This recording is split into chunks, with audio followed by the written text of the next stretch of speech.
सुविस्ता हुनुहुन्छ होला। म पनि ठिकै छु। भिडियो नबनाएको पनि धेरै दिन भएको छ। मैले है रिल्सहरू मात्रै पोस्ट गर्दै थिएँ, किनकि आजकल त ड्युटीमा आउँदा पनि यति साह्रो गरम चढेको छ नि त यहाँ पुरा हैन।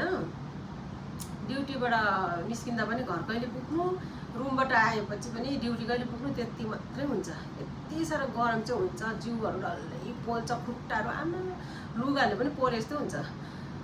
अन्त त्यही भएर पुरा अल्छी लाग्छ आजकल फेरि हैन। अब त्यस्तो गरमले फ्यात्ता भएको हुन्छ रुममा गएर पनि। अन्त एक दुईवटा रिल्स बनायो, पोस्ट गर्यो, भिडियोहरू बनाउनु नै जुरेको थिएन। आज चाहिँ दुईवटा रिजन छ मैले भिडियो बनाउनुको। प्रथम त आज उयो पनि मजदुर दिवस पनि रहेछ हैन। तपाईहरु सबैलाई इन्टरनेसनल लेबर डेको शुभकामना छ। र दोस्रो चाहिँ मेरो साथी ममताको पनि आज जन्मदिन पर्न गएकोले गर्दा अब टाढैबाट भए पनि भिडियो मार्फत त्यसलाई सानो शुभकामना दिएर चाहिँ भिडियो बनाउँछु भन्ने मन भयो र चाहिँ भिडियो बनाइरहेको छु।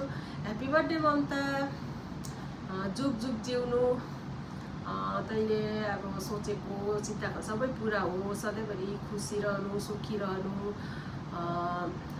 हाम्रो सम्बन्ध अब साथीत्वको सम्बन्ध सधैँभरि यसरी रहिरहोस् हैन। बचपनदेखिको हामी प्राइमेरी लेभलदेखिको अब हाई स्कुल, हायर सेकेन्डरी स्कुलहरू सबै हामी सँगसँगै पढ्यौँ हैन। अब त्यस यसरी नै हाम्रो साथीत्वको नाता चाहिँ रहिरहोस्। र एउटा चाहिँ के भने हिजो सुरभिले ममताको छोरीले हामीलाई तपाईको ग्रुपमा जतिजना उयोहरू छ नि ग्रुपमा छ सबैको एक एकवटा सानो भिडियो बनाएर पठाउनु न, म मम्मीलाई सरप्राइज भिडियो बनाउँछु भनेर चाहिँ भनेको थियो हैन।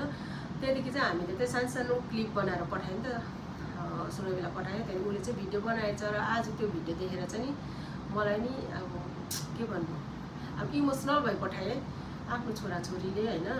अब त्यतिको गर्दा चाहिँ अब खुसी लाग्दो रहेछ, धेरै खुसी लाग्दो रहेछ। सुरभिलाई माया लाग्यो हैन। कति ज्ञानी छ सुरभि, हामीले हेर्नुमा देख्नुमा पनि। अन्त अब त्यहाँ हाम्रो मात्रै भिडियो हैन, फ्यामिली सबैको एड गरेको रहेछ हैन। यता ममताको सासू ससुरा हाम्रो मेरो निनी पुसै हो, साइनो अब हाम्रो निनी पुसै पर्छ नि त। अन्त निनी पुसै अनि उयो परिचित ममताको नन्दा, यता माइताको पापा, भाइ बुहारीहरू, भदै भदैनीहरू सबै विस गरेको रहेछ हैन। अब यति साह्रो बिचारा मेहनत गरेर चाहिँ उसले भिडियो बनाइदियो नि त है। एक प्रकारले अब कति खुसी लाग्यो होला ममतालाई। मलाई त कस्तो अब खुसी लाग्यो, खुसीकै आँसु होला अब त्यो हैन। छिट्टै म त इमोसनल भइहाल्छु। अन्त अब सुरभिलाई पनि अब थ्याङ्क यू, आमालाई खुसी बनाउनु सक्यो हैन, खुसी दिन सक्यो आज उसको जन्मदिनमा। त्यही हो ठुलो कुरा, अरू गिफ्टहरू केही चाहिँदैन छोराछोरीबाट हैन। सधैँ त्यसरी ज्ञानी भएर बस्नु। र तपाईहरु पनि जसले यो भिडियो हेर्नु हुँदैछ सबैले ममतालाई विश गरिदिनु होला, ह्यापी बर्थडे भनिदिनु होला। Thank you.